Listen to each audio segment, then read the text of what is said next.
former Kansas City Police Department intelligence detective, and now attorney Gary Jenkins produced 4 documentary films, most recently Gangland Wire. Creator of smartphone app entitled Kansas City Mob Tours. Download it now. If you like what you hear, go to ganglandwire.com. Navigate to the shop page. We need you to put a hit out on our donate button. Gangland Wire True Crime Stories is produced at the Big Dumb Fun Show Studio 4. And now, here's Gary Jenkins. Good evening, folks. Welcome to the studio of the Big Dumb Fun Show, Studio 4, in the classic old ice house in Midtown, Kansas City. I'm here with my good friend and co-host, Aaron. Say hello, Aaron. Hello, Aaron. And our other friend of ours, retired FBI agent, Bill Owsley. Say hello, Bill. Hello.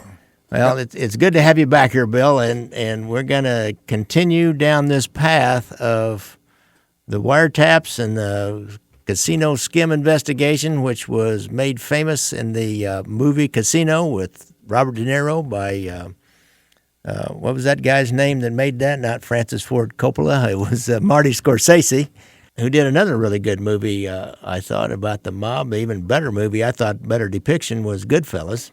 But that's my opinion on that. Everybody's got a different opinion, I've noticed on the Facebook. We're going to continue on down this. We had some wiretaps, and we'll have a couple more. And whenever you hear these wiretaps that I'm playing tonight or last show I did, it's always going to be Carl Tuffy DeLuna, who was the street boss or the underboss for the Kansas City family. He was headed up by Nick Savella, and he had a brother, Carl Savella, who was the acting boss when Nick was in the penitentiary. And he was always talking to Joseph Augusto, who was Kansas City's mole, shall we say, in Las Vegas. And particularly he worked at the Tropicana Casino. And the Kansas City mob, and as the FBI learned by the end of this investigation, they had set up a stream of skim outside from the Tropicana Casino. It was probably around $40,000 a month at its peak, because when Bill Owsley tells the story, tell the story about when you captured the courier coming in up at the airport. What kind of money did he have on him? The skim courier was a fellow by the name of Carl Caruso, who ran junkets with the high-rolling gamblers to Vegas, and his job was to see Joe Augusto at the Trop and pick up the skim for that particular month, fly it back to Kansas City and deliver it to the mob. So when our case was finally to be brought down, we timed it for one of the deliveries of skim, which happened to be on Valentine's Day, 1979. So this was the Kansas City massacre. We had search warrants for a whole bunch of people, and it was all keyed on Caruso arriving at the airport. And my crew went up there. Larry Wisher from the intelligence unit was with me with a couple of agents. And we waited for Caruso to come off the plane, and we collared him, brought him into a little office, and asked him to empty his pockets. For years, we would wonder, how was the skim delivered? Was it a secret part of his shoe, a hidden part of a suitcase, or a lining in his coat? And we figured it'd be some surreptitious thing. So I said to Caruso, take everything out of your pocket. So he reached into his inside left pocket and pulled out a packet of bills. He reached into his other pocket, reached out a packet of bills, and sitting on the desk was $80,000, 2 months skim. So that's about $40,000 a month by my calculation. What about you, Aaron? Do you make $40,000 a month? Not out of my left pocket or my right pocket. Now I've got to get a different jacket. You need a different jacket. I might explain. $40,000. It was substantial in the 70s, but as skim goes, it was modest, and that was because the Tropicana, ever since Augusto infiltrated it, which he did because of its financial dilemma, they had never gotten to the point where they could really skim. So the 40,000 was a beginning, and of course they had hoped, not knowing about the Strawman case, that they would be skimming for a long time. But at that point, that was a modest amount, but it's what the hotel could afford without raising flags. Interesting, and we did a show on Angelo Leonardo, the Cleveland mob boss, underboss, and then was promoted to boss during this time, I believe. And he, when he testified or he talked to the agents or something, he indicated that at the peak he thought it was around $100,000 a month was coming to Chicago from the Stardust. So, More than was it that. more than that? More than that. Okay. Yeah, our figures that we eventually were able to put together from records seized from the Luna. I don't have them offhand, but at times Kansas City and Cleveland's share alone was $86,000. I remember 1 month. One month, wow. That's just for them two. Now you got to figure in Chicago and Milwaukee. Wow. So it was substantial. So it may have been $200,000 to $300,000 every month. Every month. Some periods of time. They didn't divvy up the skim equally. No, we don't know what Chicago got. All we had was the Luna's records of showing what was given to Kansas City, and at times Kansas City was given Cleveland's share to pass on. We don't know what the total was.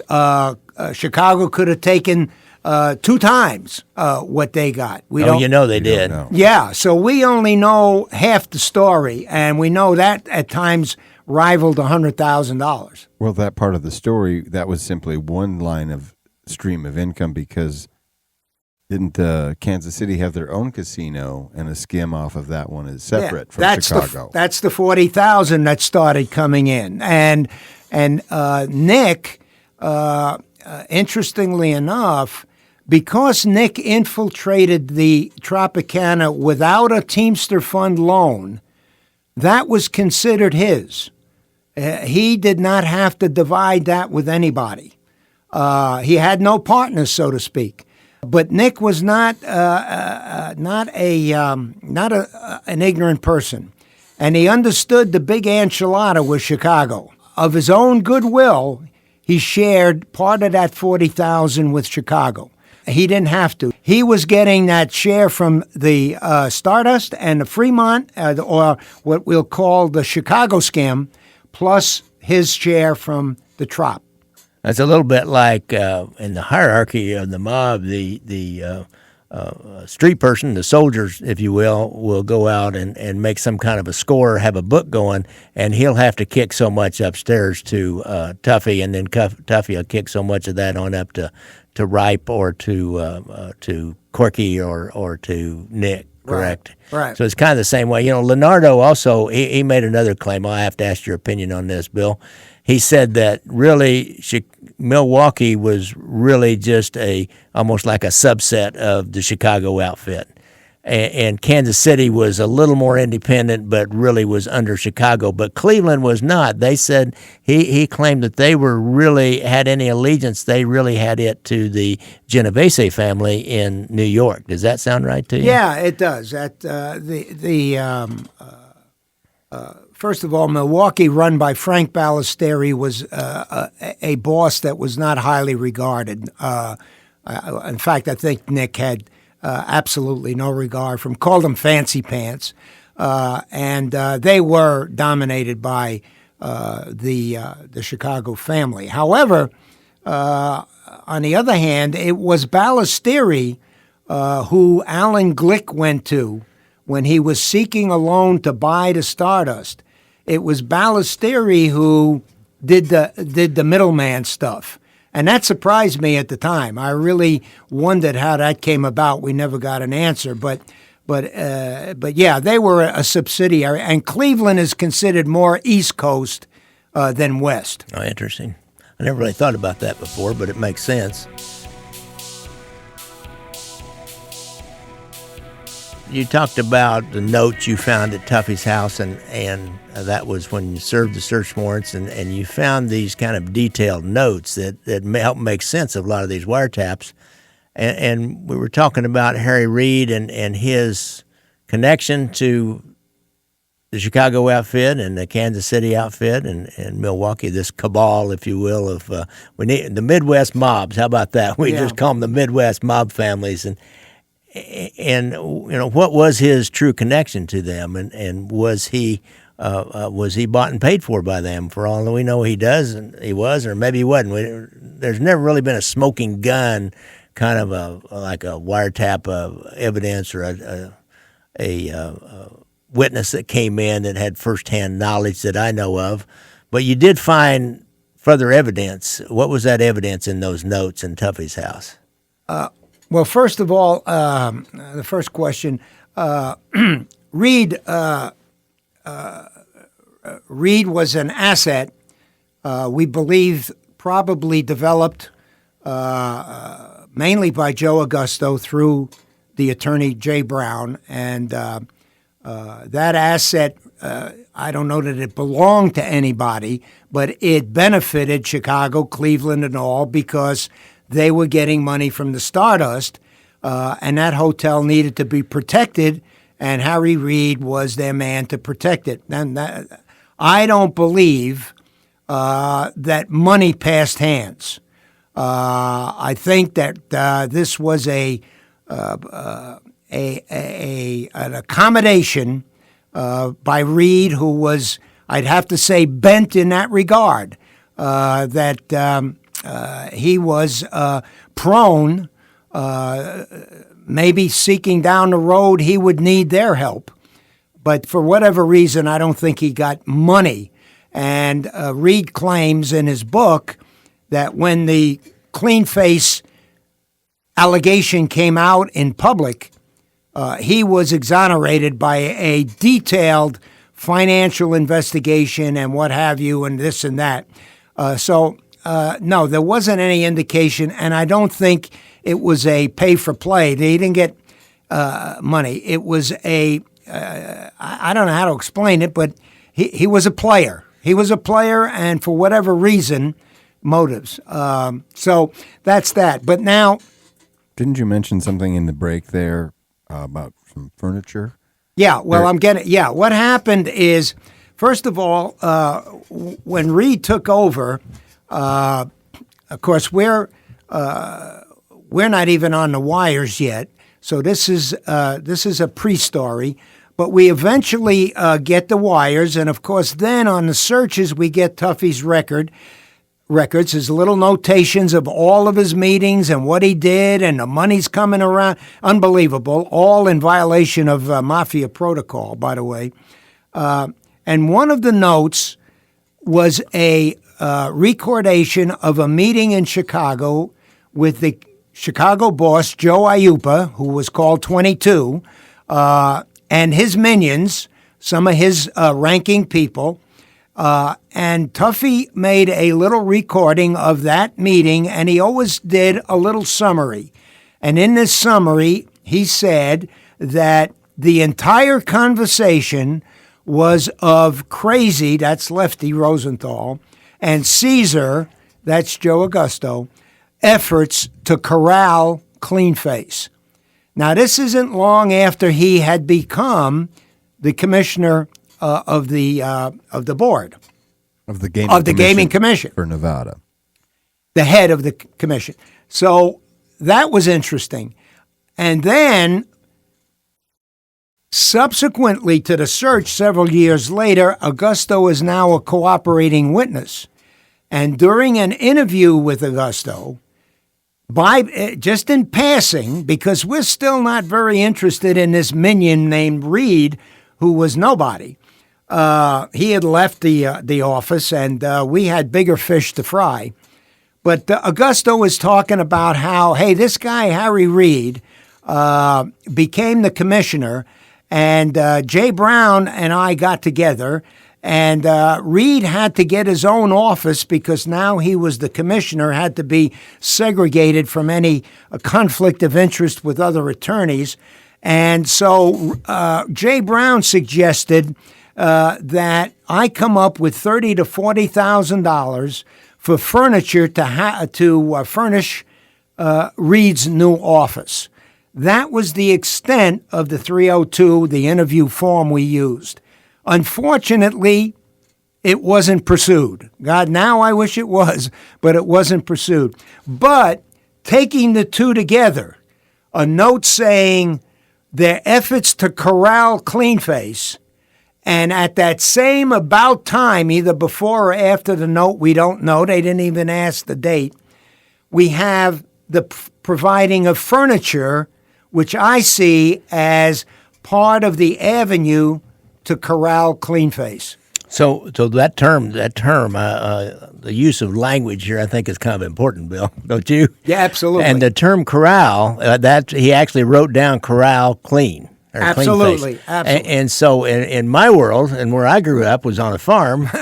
Now, I don't think any of these guys grew up on the farm. If we said we were going to corral something, then we wanted to get it under control. Absolutely. We needed to get it in a smaller, fenced location, which we called a corral. Right. Now, that's a famous, well-known term out in the Old West, which all these guys just like me grew up watching Westerns on TV and in the movies, and I think probably by corral meant they needed to get him under control. Absolutely, yeah. And Well, what they needed was an ally on their side. I mean, they still were essentially operating these three casinos through proxy of people like Crazy, Lefty Rosenthal, who had legal history that would disqualify him from actually being in that position of authority, right? Yeah. I mean, so somehow previously, I mean, the Stardust, the Fremont, and the Tropicana did not open in 1977. No, the Stardust had been there for years, and the other hotels had been there for years when Reid took over. But let me interject this. Gary accurately explained the beginnings of the gaming authorities in Vegas. It was pretty seat of the pants and all. But by 1976, 75, into that era, they had become far more professional. And not only that, they had indicated a desire to keep organized crime out of Vegas. And as a indication of that, they created the Black Book. The Black Book was a list of individuals who were not welcome in any properties in Vegas or in Nevada gaming. Anyone that accommodated them could be fined severely, and you couldn't even walk on the property. You couldn't even be found inside. You couldn't get a room in the hotel. Oh no, or eat in a restaurant, could you? No, you were not. You were barred from any licensed facility. A licensed facility. So the board and the commission had gradually become a stronger, more disciplined operation. And of course, the mob is smart enough to understand that creates a threat because they're secretly running these places and anything could happen. So any opportunity to corral somebody on the commission was a safety switch that they would welcome with open arms. Well, their history would tell them that that's how they really operate their business. Yeah, and the board, they were no dummies. They were, they had filtered out a huge skim at the Stardust before Reid got in, and the Stardust was in trouble already when Reid came aboard. The board and the commission were very, very, very strong entities, and now here's an opportunity to get somebody on our side. That was huge. So there was a time in 1978 when maybe they discussed this gift, and was this around there? They were recommended the professional, the board I'll get the two mixed up. The professional staff, the investigators, recommended that the Stardust license be suspended or maybe revoked after they caught a skimming operation going on where they had the scales rigged to misweigh the coins. I believe our old friend Dennis Gomes and Dick Law were the two auditors that stumbled onto that, and That's probably a little known fact. that is a little known fact. I just happened to talk to this Dennis Gomes when I started down this path, and he told me that, and so I started kind of researching that, and he was right. They did stumble into that. They didn't handle it the best, the most skillfully, but they did stumble onto it. There's no doubt about it, and brought it to everybody's attention, and so this first kind of.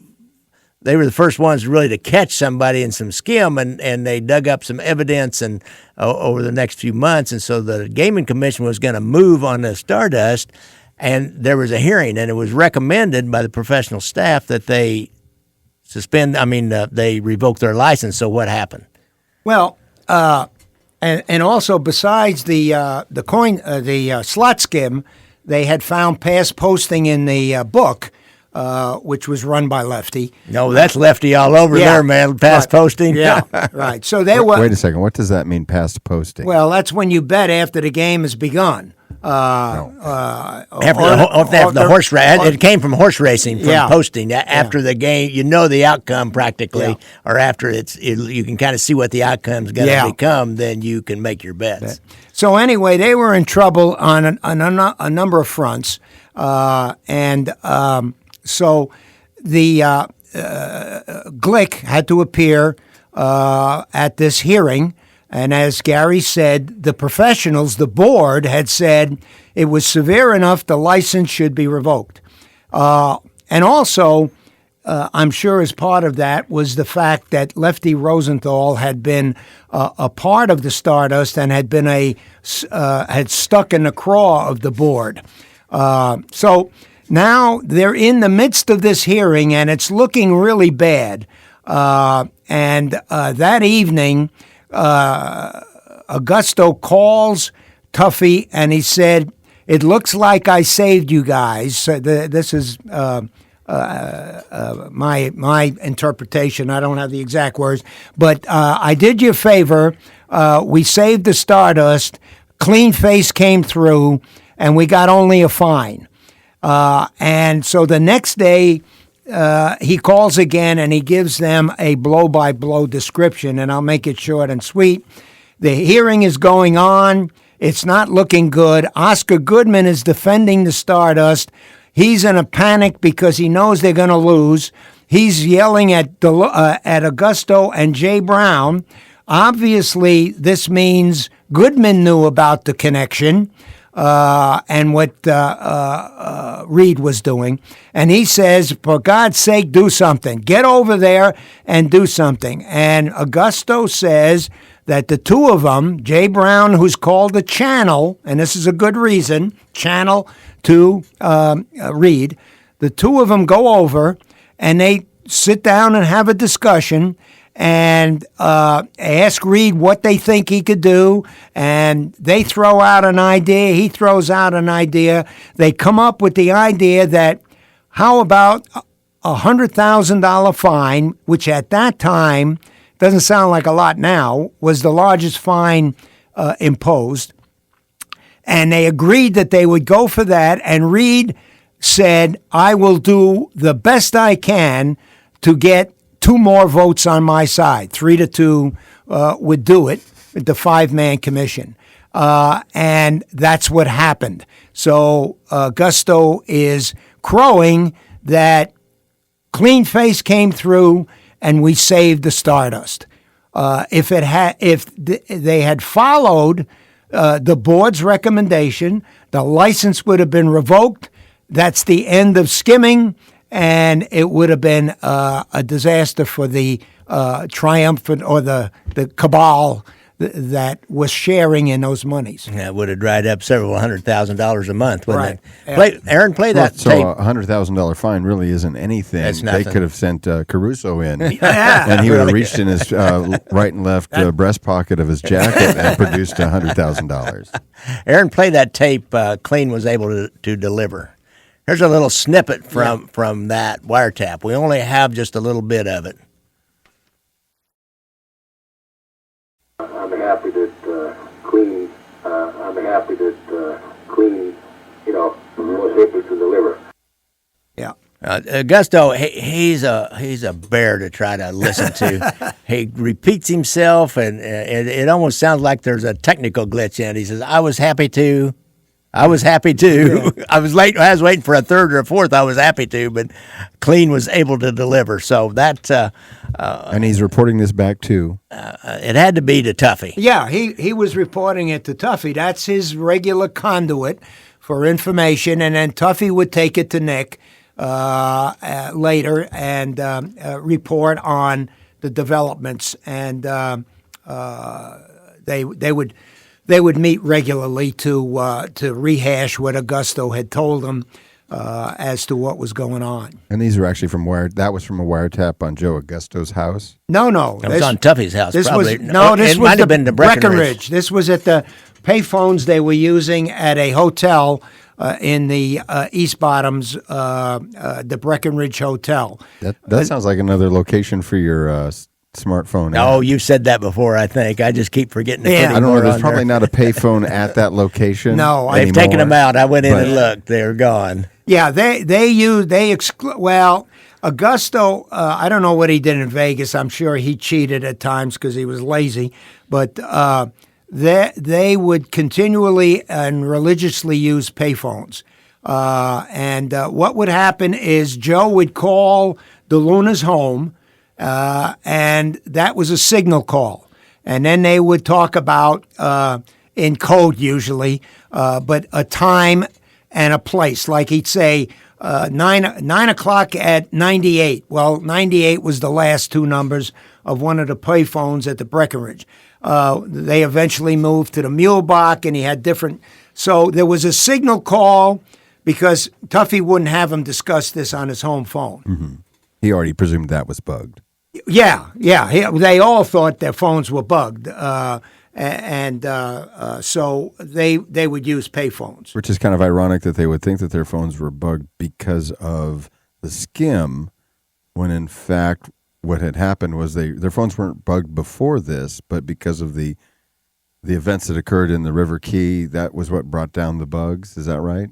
No, they believed they were bugged because law enforcement is on one side, and to them, law enforcement uses bugs. Yeah. So this was just a part and parcel of their protocols. You don't talk on your home phone, But were their home phones bugged? Oh yeah, that? Yes. We had gambling wires, and we had other wires, and that were effective. But for example, on Tuffy's home phone, and I don't know who else we had, but we got very little of substance from the big guys. They're smart. Mm-hmm. The little guys, the gamblers and all, I could tell you a lot of stories about those guys, how stupid they are. And they would use the phone when they weren't supposed to. But the big guys are very careful. And you know what, from a kind of the street view of this, folks, if you're out there on the street, you need to know, in order to tell the guys on the wiretap, and I say guys, it was all guys, it was all men back then, and tell the agents that were sitting on the wiretap that Tuffy was down there at the Breckenridge on the phone before they just didn't keep it running all the time, just didn't monitor it all the time. No. And so you needed to have one up on Tuffy's house that somebody would be watching that when there wasn't much traffic on it. If it was Tuffy or his wife, and you quickly could eliminate that and minimize, and if it was his wife, just turn it off. If it was Tuffy, then you heard him talking to Augusto, and by then they knew that the last two digits of each phone, what they were, and you knew where the phones were. And so if he said 9 o'clock and it was like 10 o'clock at night, then why you knew that was, it was some other time. And eventually they figure out, you add so many hours to the number. Sure. And then you would know what time and which phone he was going to. So then you didn't have to follow Tuffy around. You could just have somebody sitting down by the Breckenridge Inn, and you'd see Tuffy pull in about 5 minutes till whatever time it was that you knew he was supposed to be there, and you'd radio back to the office and say, hey, he just pulled in. So they'd just get on and listen to all of them until he got on the phone. So, that's kind of a technical thing on street level. When he went in there, if there was anybody else using the phone, he'd probably give him a look or something like, yeah, like, I need to make a call here. And you need to get off that phone. There's a whole story about Larry Coppervick and that, but It'd be kind of funny if you were one of the undercover agents sitting on that phone. Well, we did. That happened. Kind of blocking him going. We did that. You did that happened. Yeah, that happened. Well, or we left his phone open and we're on the adjacent phone. So we could pick up bits and pieces that helped us give us the probable cause for that initial wiretap application. But yeah, as Gary says, you can't follow DeLuna every day all the time and not get burned. And it's very difficult. So in this, as Gary adequately described, saved manpower and what have you. Thank goodness they did it that way. But they had all these protocols they went through, and Carl DeLuna was I'd have to say, was a very dedicated mafia guy. He, except for keeping those records, he followed the rules. Well, and the reason that he kept such detailed records, I thought, was because he wanted to be reimbursed. He wanted to be that was the movie. I was in the movie version. Was that the movie? He wanted to be reimbursed. What the guy said, what are you going to do, man? Deduct this on your taxes? No, it was actually kind of funny. Yeah, actually, there's a in Augusto's testimony, he talks about that very fact, because one of the earlier conversations when they first established this routine, Tuffy actually recorded it, and we seized that recording. And Augusto learned about it, and he said that, according to Tuffy, it was because, and knowing DeLuna as I do, I believe this, DeLuna never wanted to be questioned about the legitimacy, accuracy, and all of what he was doing. That's why he actually would write down how much quarters he spent for the phone and what his in and out expenses were for a room or flight to Chicago. He put it on there like we did our vouchers. Right down to parking. He had on one of those notes, he had parking and so much money. Right.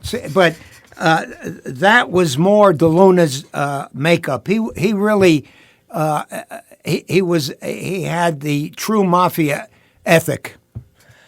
So we're at a point in time where Joe Augusto has, after he came in, he told the FBI, he told you or whoever was debriefing him that they had paid $25,000 to $30,000, maybe 40, as much as 40, for furniture for Harry Reid's Elvis through Channel One or through Jay Brown. Right. Now, later on, he would say that in this conflict over the Stardust Casino license, that he and Jay Brown went to Harry Reid and convinced him that they shouldn't revoke the Stardust license, but should merely give them a great big fine. Right. And so you've got all this.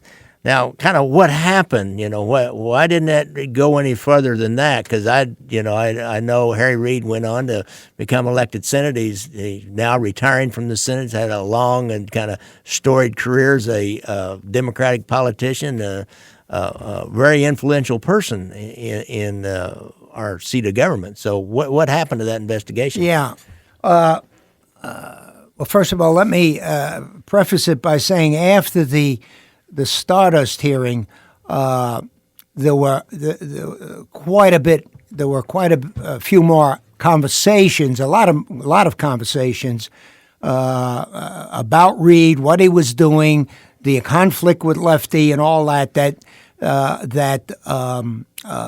substantiated this relationship. So it was more than just that one thing. We had quite a bit of stuff on him, but. To get to your question, Harry Reid left the board in about 1979, I think it was. 4 years, I think, was his or 81, 80 or 81. That was it.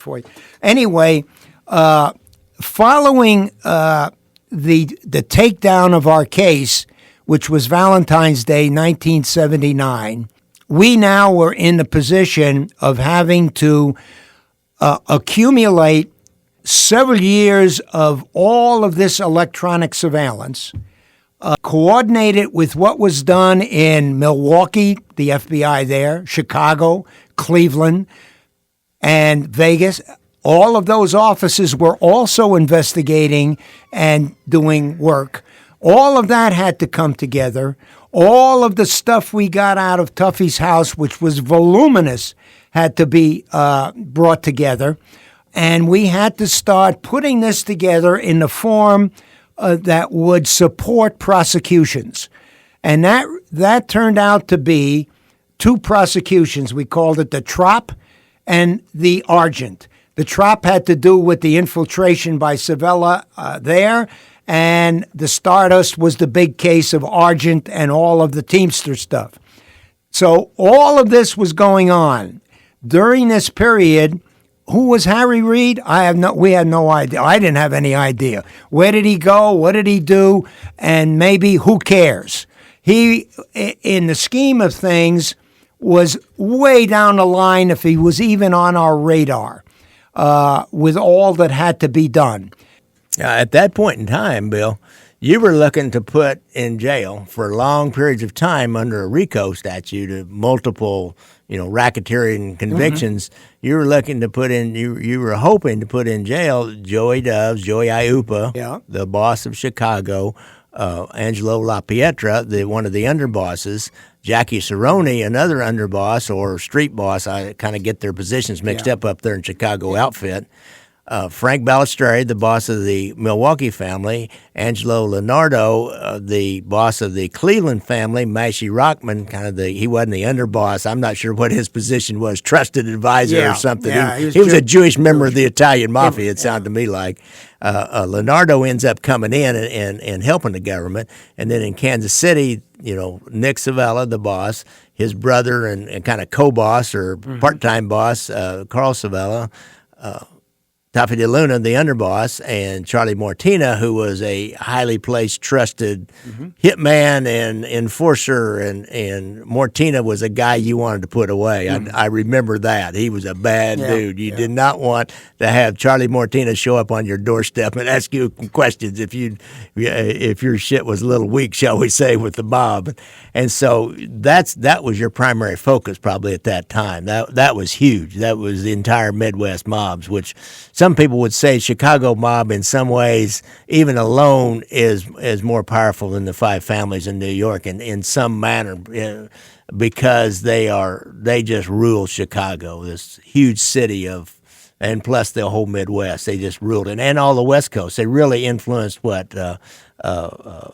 Los Angeles and Chicago. When the idea of a commission was no longer functioning because of prosecutions and the inability to get together, Chicago had been designated the overseer of everything west of the Mississippi. That's why Cleveland thinks of itself as... Okay, I see. They would be east of the Mississippi. I didn't really think about geography. Right. I know a little bit about geography. I didn't think about that. I had to remember that. Before I said it, I've been thinking on it. But anyway, so they were a very, very powerful group, and their history was such. So, what you've described... I can't describe what a mammoth undertaking it was. And then on top of that, the attorneys unbelievably got the judge to rule. Now, normally we would transcribe all of the pertinent conversations that were going to be used in trial or had any exculpatory, anything that was pertinent. The judge ruled on their motion we had to transcribe every conversation. Oh, my God. So this is in the middle of trying to do everything else. So we had on our hands a mammoth operation and responsibilities, grand juries, all of that went with this business. And Harry Reid, to be honest, faded into the dust, represented no great threat, and was not on our radar. And and then in 1983 or so, after testifying in the trap trial, which we successfully prosecuted all of the Kansas City, Maine people and the functionaries in Vegas who were skimming, the casino manager, the assistant casino manager, and so on, Joe Augusto had a heart attack and died. So if Reid had been on our agenda, the main focus would have died with Augusto. But I won't even say he was on the agenda then. Really, we don't, I personally, because I retired in 85, 86, and that was during the Argent trial, was ongoing then. And after I retired, certainly I was out of the picture. And I doubt that anybody at the Bureau was thinking, who's Harry Reid? We didn't know.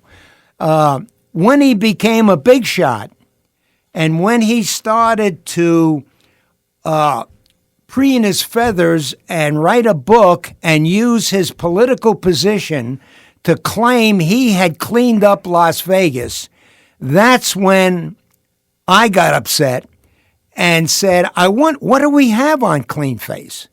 And I went back and did the research, and that's what we're discussing today. But it was lost in time, and probably with the death of Augusto, we would have never been able to make it anyway. All right, let's do my public service announcement. If you have a friend or relative that's got a problem with drugs or alcohol or any addictive behavior, make your first call to First Call. Call 816-361-5900 or go to their website, www.firstcallkc.org. What do you got to say to that, Aaron? Remember to download the Kansas City Mob Tour app. For $1.99, you can take your own personal guided tour of notorious mob locations in and around Kansas City. And remember to buy or rent the documentary that started it all, Gangland Wire, available on Amazon. And if you make a $25 or more, donation at ganglandwire.com, Gary will send you an autographed copy of his DVD, Gangland Wire, as long as you live in the United States.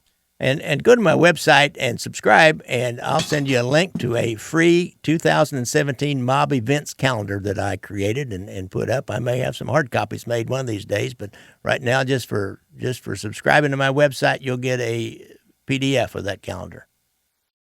And Gary's got a book. Well, I'm working on it. It might be out by the time this comes out. It might be out one of these days. It's getting close. It's going to be a lot about the story we just told tonight, and a little more detail and a lot more. In the electronic version, you'll be able to, of the book, the Kindle version, you'll be able to hear probably 25 or 30 snippets from wiretaps, maybe even more. I can't remember exactly how many I put up, but basically I put in the wiretap transcripts and link to the wiretap audios and explain each one of those wiretaps as you listen to it. From the mouth of the men that did it. Correct.